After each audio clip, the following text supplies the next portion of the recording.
Quand on était tout petit, nous pensions que la carie dentaire est une maladie contagieuse. Si on connaît que tel enfant a une carie dentaire, on évitait de boire de l'eau dans les mêmes gobelets ou dans les mêmes verres que la personne qui a la carie dentaire avait bu. Dites-nous, est-ce que la carie dentaire, c'est une maladie contagieuse? Ça peut se contaminer d'une personne à une. Pour mieux répondre à cette question, nous devons expliquer à ceux qui nous suivent qu'est-ce que c'est une maladie contagieuse. Oui. Voilà, c'est la première des choses. Nous devons commencer par là. Maintenant, que dirons-nous à tous ceux qui pensent que... Ils disent, les patients disent que non, je trouve que c'est une maladie de famille, parce que mon père souffrait de ça, il y a mes frères qui en souffrent, moi également, c'est vraiment une maladie héréditaire. Est-ce que la carie est une maladie héréditaire?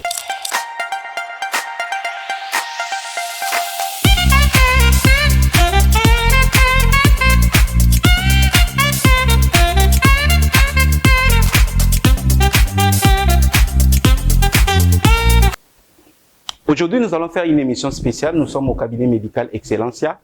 Nous avons lancé un nouveau podcast, le podcast Excellencia, où nous parlons des problèmes de santé, dentaires et autres problèmes. Aujourd'hui, nous allons discuter avec les docteurs du cabinet Excellencia, une discussion entre docteurs, où nous allons parler de certaines questions que les patients se posent, que vous également vous posez, mais pour lesquelles vous n'avez peut-être pas de réponses. Beaucoup de questions que les gens se posent. Donc, je vous demande de pouvoir rester scotché et de suivre, parce que nous allons répondre à beaucoup de questions pour lesquelles vous vous posez autour des problèmes dentaires. Comme je le disais, nous sommes au cabinet médical Excellencia. Comme vous le voyez, vous allez voir tout ce qu'il y a les dents, appareillage et consorts. Et avec les docteurs qui sont sur place, nous allons discuter des choses beaucoup plus intéressantes. Donc, vous allez nous suivre dans notre parcours. Oui, dans ces podcasts, nous allons répondre à certaines questions que les gens se posent. Par exemple, est-ce que la carie dentaire est une maladie héréditaire? Est-ce que la carie dentaire est une maladie contagieuse?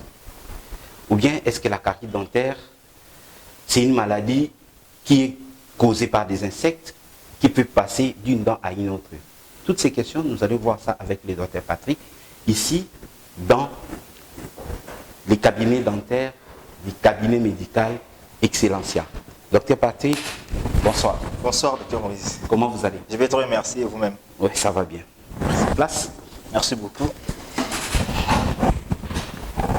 Donc, comme nous étions en train de le dire tout à l'heure, on va discuter avec vous, entre docteurs, pour répondre à certaines questions que les patients se posent autour des problèmes des dents.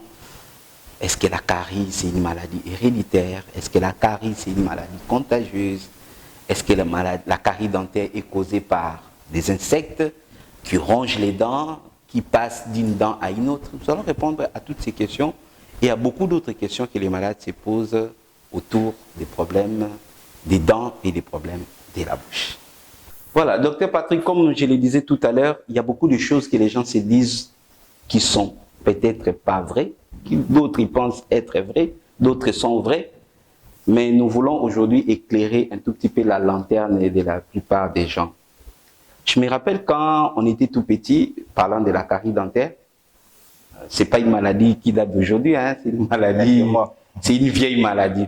Quand on était tout petit, nous pensions que la carie dentaire était une maladie contagieuse. Si on connaît que tel enfant a une carie dentaire, on évitait de boire de l'eau dans les mêmes gobelets ou dans les mêmes verres que la personne qui a la carie dentaire avait bu. Dites-nous, est-ce que la carie dentaire, c'est une maladie contagieuse? Ça peut se contaminer d'une personne à une autre? Merci beaucoup, docteur Moïse, pour cette question. Tout à l'heure, ce que vous venez d'évoquer, je me rappelle également, nous avons également eu ces préjugés autour de la carie dentaire, et pensant que si vous êtes ensemble avec une personne, comme vous l'avez dit, et qui présente des caries dentaires, on craignait que cela puisse également nous affecter. Voilà, qu'il soit contaminé. Voilà, qu'il soit contaminé. En fait, mais ce que nous devons savoir autour de cette question-là, tout d'abord, pour mieux répondre à cette question, nous devons expliquer à ceux qui nous suivent qu'est-ce que c'est une maladie contagieuse. Oui. Voilà, c'est la première des choses. Nous devons commencer par là. Alors, une maladie est dite contagieuse lorsque cette maladie se transmet d'une personne à une autre. Okay. C'est-à-dire, je donne un exemple, moi tel que je suis là, je souffre d'une maladie quelconque.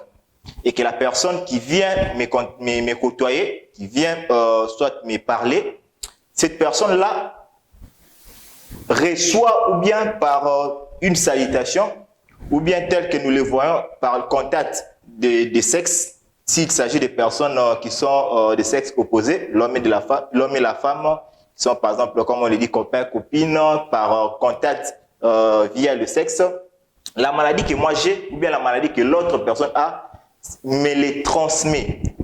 Cette personne-là me contamine sa maladie, en fait.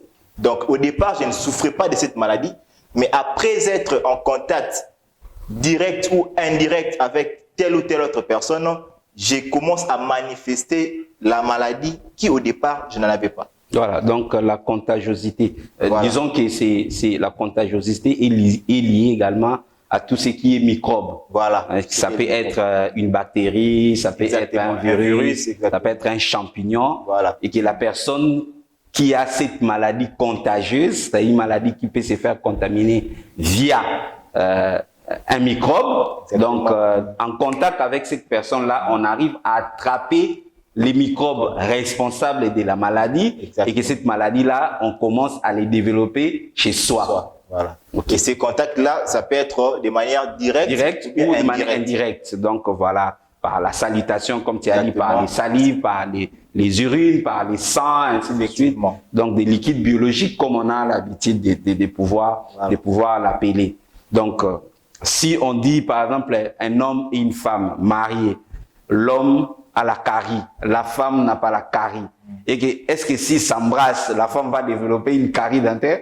Voilà, sur ce point-là maintenant, voilà, ce qu'il faut dire, comme nous avons compris, c'est que c'est une maladie contagieuse. Alors, nous devons savoir qu'au départ, la carie dentaire, c'est vrai, c'est aussi une maladie infectieuse, c'est-à-dire qui est causée par des microbes, des bactéries. Mais cette maladie se développe de la sorte. Au départ, comme je l'ai dit, il y a la présence des microbes, des bactéries. Mais à part les bactéries, il doit y avoir également la présence des dents. Mais hormis les bactéries et les dents qui sont dans la bouche de la personne, il doit y avoir un autre élément qui fera office d'un destructeur des dents. Et ces éléments, ce sont évidemment les aliments sucrés que les personnes mangent.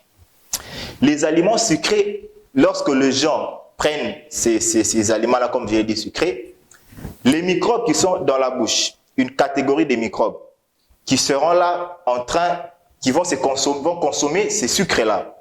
Et une fois qu'ils consomment ces sucres-là, ils vont transformer, à des termes scientifiques que je vais expliquer, ils vont faire ce qu'on appelle une fermentation des sucres en acide. Quand je parle de la fermentation, je peux donner une illustration simple. Par exemple, dans la maison, nous avons l'habitude de préparer des aliments, tout ça. Et il arrive que nous prenons des aliments qui restent, nous les conservons dans des casseroles et que l'on met à côté. Ces aliments-là, s'ils ne sont pas bien conservés, demain ou le surlendemain, lorsque nous venons, nous allons voir que les aliments pourrissent. C'est en quelque sorte ce qu'on appelle une fermentation. C'est-à-dire, les microbes, ils prennent le sucre, ils vont le transformer en acide. Et c'est l'acide qui est à la base de la destruction des tissus durs de la dent. Voilà. Donc voilà, comme Dr Patrick l'a dit, en fait, la carie dentaire, c'est plusieurs paramètres qui rentrent en ligne de compte. Nous avons les microbes, d'une part. Exactement. Nous avons les dents, d'autre part. Nous avons également l'alimentation, en particulier les sucres. Nous avons aussi un quatrième élément, les temps, le facteur temps qui rentre en ligne de compte. Tous ces éléments doivent rentrer en ligne de compte pour que la personne développe la carie. Mais une chose est vraie que les microbes sont dans la bouche, vivent dans la bouche. Les dents sont également dans la bouche. Les aliments, ça vient, ça part. Le temps, c'est un paramètre qui est là. Voilà. Donc, les microbes qui sont dans la bouche, c'est comme nous, hein, qui vivons dans la planète Terre. Donc, c'est l'écologie même buccale. Donc, les microbes vivent dans la bouche comme nous vivons dans la planète Terre. Donc, c'est vraiment la même chose. Et donc, les microbes doivent manger, ils doivent vivre également. Exactement. Voilà. Ils vivent de quoi? ils vivent, entre autres, les débris alimentaires que nous mangeons. Les restes de la nourriture que nous avons mangée, les microbes les mangent également pour survivre. Parce que sans l'alimentation, sans la nutrition, on ne peut pas continuer à vivre. Or, remarquez, nous, lorsque nous mangeons, la nourriture que nous mangeons, ça finit par être éliminé sous forme de déchets. Des déchets qui ne sont pas bons. OK? Il y a d'une part les urines, d'autre part les matières fécales. Donc, en quelque sorte, les microbes qui consomment les débris alimentaires dans notre bouche, ils produisent également les déchets, les produits de transformation de ce qu'ils ont mangé. Et ces produits de transformation, ce ne sont rien d'autre que des acides. L'acide, pour beaucoup de gens, beaucoup ils connaissent, d'autres ne connaissent pas. Mais je crois que la plupart des gens connaissent la batterie qui se trouve dans les véhicules. Dans la batterie, il y a un liquide, l'acide. C'est l'acide sulfurique, je crois, qui se trouve dans la batterie. C'est un acide. Mais cet acide-là, s'il tombe sur toi, s'il tombe sur un habit, ça va brûler. La même chose. Les acides que les microbes produisent en contact avec les dents, ils finissent par détruire petit à petit les dents et les dents arrivent à se trouer et les trous qui apparaissent sur la dent, c'est ce que nous appelons la carie dentaire. Donc voilà, juste pour dire que la carie dentaire, c'est pas une maladie contagieuse. Ça veut dire qu'il n'y a pas un microbe qui va aller contaminer directement pour donner X maladie. Par exemple, une personne qui a la tuberculose, tu es en contact avec cette personne-là, tu attrapes les microbes de la tuberculose, tu fais une personne qui a le VIH-Sida, et une fois que ton sang rentre en contact avec son sang, tu attrapes la carie dentaire, même si c'est une maladie infectieuse, mais c'est pas une maladie contagieuse comme telle. Donc voilà un peu. Maintenant, que dirons-nous à tous ceux qui pensent qu'ils disent, les patients disent que non, je trouve que c'est une maladie de famille, parce que mon père souffrait de ça. Il y a mes frères qui en souffrent, moi également. C'est vraiment une maladie héréditaire. Est-ce que la carie, c'est une maladie héréditaire? Voilà. Pour tout aussi, une question qui se pose, que beaucoup de personnes ont dans leur tête, que nous allons essayer aussi également d'expliciter. En fait, on commence à parler, c'est quoi une maladie héréditaire? Voilà. Donc, lorsqu'on parle d'une maladie héréditaire, à des termes simples, ce sont des maladies qui passent des parents et qui arrivent jusqu'aux enfants. Okay. Donc, qui se transmet, va des parents aux enfants. Et sont jusqu'aux enfants. La lignée généalogique. Voilà. Donc, ce qui veut dire, cette maladie se retrouve soit chez papa ou bien chez la maman. Okay. Et donc, lorsque j'ai dit ça se retrouve soit chez papa ou chez la maman, ce n'est pas que non, au niveau de la peau, comme nous portons les habits, tout ça, non. Mais ça se trouve à l'intérieur, dans les gènes. Dans les gènes, voilà. Dans les petites unités à l'intérieur de la personne, des gènes. Parce que lorsque, devons savoir que un enfant n'est rien d'autre que les fruits de l'union de papa et maman. Et c'est l'union en question qui se passe au niveau des cellules de la reproduction. Okay. Donc, ce qui veut dire, lorsque papa donne ces cellules de la reproduction qu'on appelle des spermatozoïdes, la maman donne également ces cellules de reproduction qu'on appelle des ovules. Au niveau des spermatozoïdes de la papa et les ovules de la maman, il y a des éléments, des informations qui, lorsqu'ils se mettent ensemble, ça produit l'enfant. Voilà, c'est ce qui fait que vous allez voir un enfant ressemble à son père ou à sa la maman. Voilà, c'est les informations génétiques qui sont transmises à partir des cellules de la reproduction, les spermatozoïdes du côté de l'homme et les ovules du côté de la femme. Voilà, c'est ce qui donne l'enfant. Maintenant, s'il y a une maladie qui est dans les gènes là, donc la maladie également va se transmettre tel que les caractères, comme on a la couleur de la peau, la couleur des yeux, la forme du nez, ainsi de suite, la taille, ainsi de suite. Donc une maladie également qui se trouve dans les gènes pourra être transmise. On peut donner un exemple, une maladie héréditaire connue de tout le monde. Une maladie héréditaire, par exemple, les personnes qui souffrent de la drépanocytose, qu'on appelle l'anémie SS. Voilà. Ça, c'est une maladie héréditaire. C'est courant dans notre environnement. Ça, c'est une maladie héréditaire. Ça ne se contamine pas, mais ça s'hérite de ses parents. Donc, si je suis en contact avec un drépanocytaire, je ne vais pas attraper la drépanocytose Parce que c'est pas une maladie contagieuse, mais c'est une maladie héréditaire que la personne a hérité de ses parents. Il y a également une autre maladie qu'on appelle la trisomie 21. Ouais, ça c'est moins fréquent. Voilà, moins fréquent. Oui, ça. Vous voyez un enfant qui naît avec des visages un peu bizarres, voilà. ainsi de suite, une tête un peu bizarre. Voilà. Ok, donc voilà. Mais sinon, la maladie la plus connue, c'est la drépanocytose qui est beaucoup plus fréquente. D'ailleurs, parlant des maladies héréditaires, comme on a parlé de la drépanocytose, donc il est recommandé à tous ceux qui veulent se marier de pouvoir faire des examens prénuptiaux, notamment faire l'électrophorèse d'hémoglobine.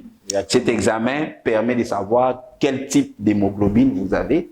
Est-ce que vous avez l'hémoglobine AA? Est-ce que vous avez l'hémoglobine AS? Ou bien si vous êtes SS d'ailleurs, là où, peut pas être possible. Voilà, ça c'est connu déjà, vous êtes une personne malade. Mais il y a beaucoup de personnes qui sont AS, mais qui s'ignorent. Et donc, si vous voulez vous marier, ici également au cabinet médical Excellencia, nous faisons également des bilans prénuptiaux, parmi lesquels vous avez également l'électrophorèse. C'est très important. Si vous voulez vous marier, venez, on va vous consulter, on va vous demander des bilans, on va faire afin de pouvoir éviter certaines maladies comme ça, qui sont généralement des maladies qui dérangent beaucoup. Vraiment beaucoup. Ça dérange beaucoup, même si on reçoit un enfant qui est drépanocytaire, qui a des problèmes de dents, c'est aussi compliqué. Voilà. C'est aussi compliqué, voilà. Donc voilà un peu, donc on parlait des maladies héréditaires. Donc, si on peut continuer en parlant de la dent, la personne qui a une carie dentaire ne naît pas avec la carie dentaire. Une personne qui a la maladie héréditaire naît avec cette maladie-là et qui se trouve dans ses gènes. Mais d'ailleurs, quand la personne naît, un enfant naît, est-ce qu'il naît avec des dents déjà sorties? Non, pas du tout. Les dents ne sont pas sorties, les dents commencent à sortir peut-être à 6 mois. 6 mois, ainsi de suite. Et quand les dents sortent, aucunement et nullement au monde, une dent sort avec une carie dentaire. La dent ne sort pas avec une carie dentaire. Du coup, donc, la carie dentaire n'est pas une maladie héréditaire. Ce n'est pas une maladie héréditaire qui ne se transmet pas. Mais qu'est-ce qui se transmet pour que, voilà, on voit quand même dans certaines familles, il y a certaines personnes qui souffrent. Est-ce qu'il y a des paramètres, des facteurs qui sont héréditaires? Pour les familles qui ont, comme vous l'avez dit, on trouve dans une famille beaucoup de personnes qui ont des caries dentaires. Et très souvent, cela est dit du fait que, je donne un exemple, nous sommes de la même famille, nous mangeons presque les mêmes aliments. Okay. Le matin, lorsqu'on nous fait le thé, c'est tout le monde qui prend le thé avec la même concentration du sucre, même s'il y a le lait à l'intérieur, c'est presque tous les enfants qui reçoivent le thé là de la même quantité et la même concentration. Le soir également, les aliments à manger sont des aliments qui sont les mêmes aliments. Alors, il y a dans certaines familles où nous voyons les parents qui ont l'habitude, chaque soir, ils apportent aux enfants des biscuits, des bonbons, tout ça, chocolat. Des chocolats, ainsi de suite. Les enfants, c'est tous les enfants peut-être qui vont recevoir ces aliments-là, des aliments sucrés-là. Alors, et lorsque dans une famille, il n'y a pas la culture peut-être de brossage le soir avant de dormir, du fait que c'est tout le monde, c'est tous les enfants qui ont pris ces aliments-là, le soir peut-être, dans la bouche de tout le monde, il y a des microbes qui sont à la base des caries dentaires. Les aliments, ce sont les mêmes aliments sucrés que tout le monde a eu à consommer. Et donc, dans la bouche, c'est tout le monde qui a les dents. Et lorsque nous dormons, il y a beaucoup d'éléments qu'on va expliquer. La nuit, ce sont le même microbe qui se trouve chez tout le monde, qui transforme le même sucre qui se trouve dans la bouche de la personne ou des enfants, de tout le monde. Et donc, c'est beaucoup de personnes qui auront des caries dentaires qui vont se développer ou apparaître. Et ça, c'est un élément capital. Mais aussi, j'aimerais un peu revenir sur le fait que lorsque les gens disent que la carie dentaire est héréditaire, il y a un phénomène que nous devons comprendre. C'est une habitude que les mamans, que l'on retrouve plus chez les mamans. Et l'habitude selon laquelle la maman prend le bébé. Si elle veut nourrir le bébé, peut-être la bouillie ou quoi que ce soit, très souvent les mamans ont tendance à Et c'est un peu des, comment je dirais, doser ou savoir la teneur ou bien du l'aliment. sucre. Voilà, le sucre, est-ce qu'on a mis, est-ce que c'est bon? Voilà, c'est bon, l'enfant peut prendre, c'est chaud, c'est pas chaud, tout ça. Il commence par goûter. Okay. Et avec le même, la même cuillère qu'il prend, qui entre dans sa bouche, et c'est la même cuillère qu'il va donner à l'enfant. D'où l'enfant qui vient de naître reçoit les microbes qui sont déjà dans la bouche de maman, les microbes qui sont effectivement à la base des caries dentaires qui se transmettent dans la bouche de l'enfant.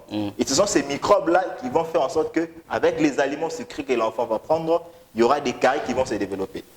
Bref, nous devons savoir qu'il y a d'un côté les aliments que tout le monde prenne en famille, des aliments sucrés surtout plus, et aussi ces habitudes-là de prendre des aliments ou essayer la bouillie ou quoi que ce soit, selon goûter, nous comme venons on de dit, goûter, hein, tout ça, comme nous venons de l'évoquer, goûter et puis donner à l'enfant, ainsi de suite. Cela fait en sorte que ce sont les microbes qui se transmettent dans la bouche des enfants et qui seront à la base, à la langue des caries dentaires. Voilà, donc ça c'est aussi un thème important qu'on parlera, caries dentaires, grossesse, caries dentaires, les femmes, ainsi de suite, tout ça. Hein, donc nous allons parler de ça parce qu'il y a des paramètres également. C'est un sujet vraiment vaste. Ouais, un sujet qu'on pourra... Donc restez, abonnez-vous si vous voulez connaître un peu plus sur ça. D'autres émissions viendront où nous allons devoir discuter autour de ça. Mais on va prendre une autre question où les gens ils disent, nous voyons ça surtout chez les tradis praticiens, ils disent que non, la carie dentaire, il y a un insecte à l'intérieur qui ronge les dents et puis il passe d'une dent à une autre. Même si on t'enlève des mains, c'est une autre dent qui va faire la carie, et ainsi de suite. Est-ce que c'est vrai? Est-ce qu'il y a des insectes à l'intérieur de la bouche, à l'intérieur des dents, qui vont ronger les dents et ils vont faire en sorte qu'il y ait des caries? Voilà. Je me rappelle également de cette hypothèse.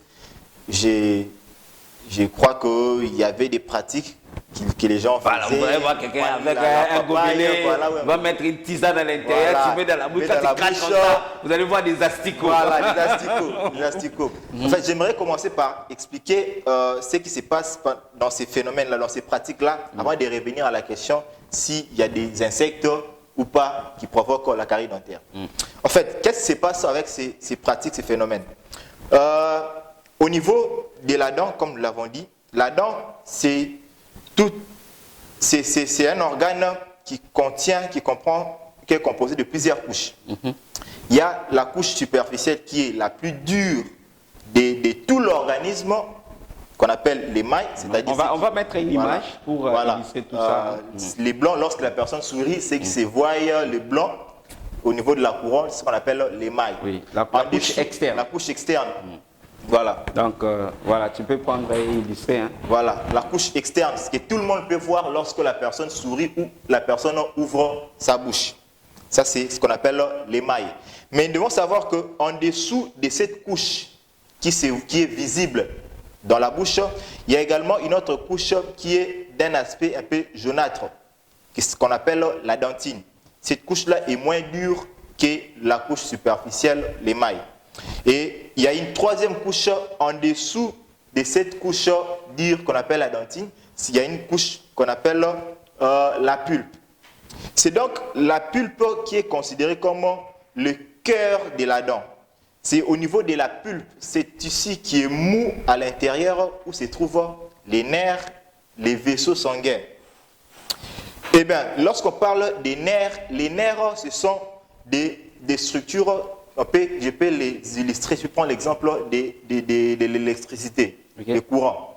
Dans une maison, lorsqu'on fait l'installation des courants électriques, ainsi de suite, ce qui fait passer les courants, ce sont des fils qu'on a mis à l'intérieur.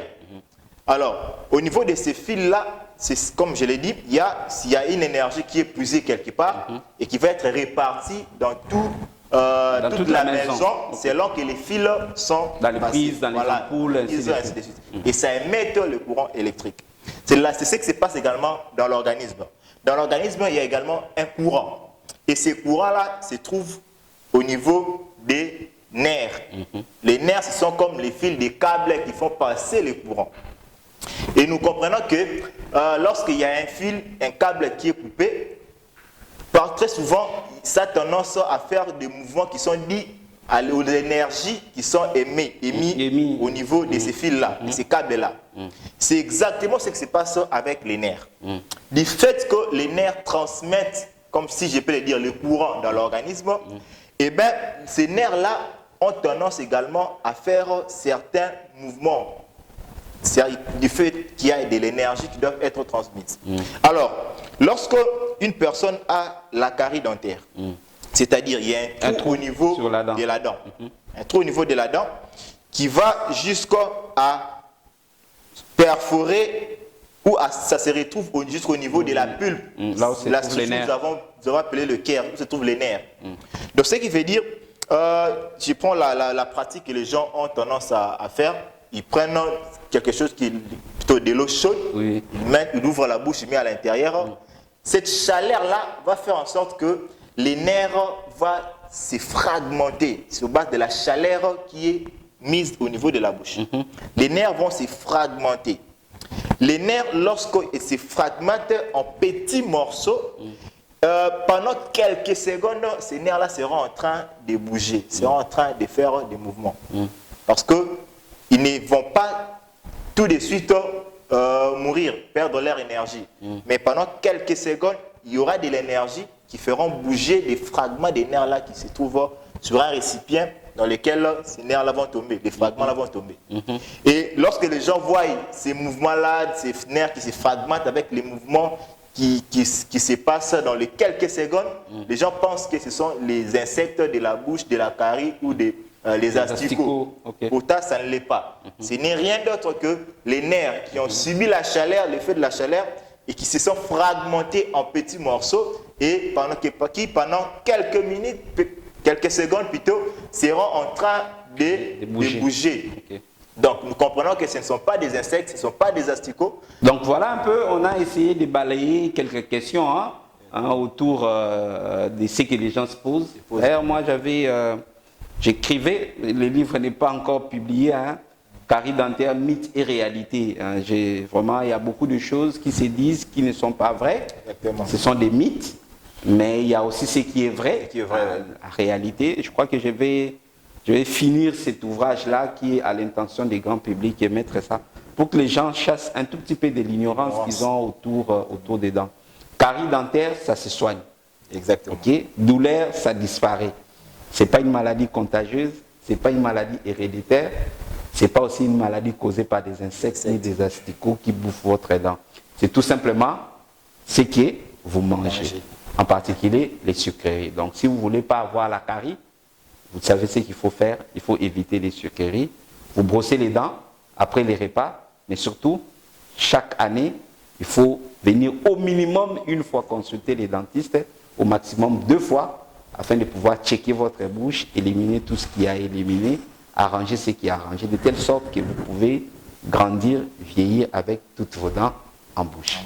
Donc, ce n'est qu'une première partie de cette émission autour des questions que les gens se posent sur le problème des dents. Il y aura une autre émission qui sera animée par Dr Patrick et Divine, qui vont nous parler également d'autres questions pour lesquelles les gens se posent autour de la carie dentaire. Pour moi, c'est fini. Donc, vous allez avoir le 2e épisode avec Divine autour d'autres questions qu'il va poser au Dr Patrick. Moi, avec lui, c'était une discussion. Exactement. Avec Divine, ce serait beaucoup plus de questions. Mais ce serait aussi une discussion. Ils vont discuter ensemble et parler et pour que vous soyez informés, la bonne information par des professionnels de santé sur les corps et les problèmes de santé qui les touchent. À très bientôt sur notre page pour d'autres émissions sur la santé.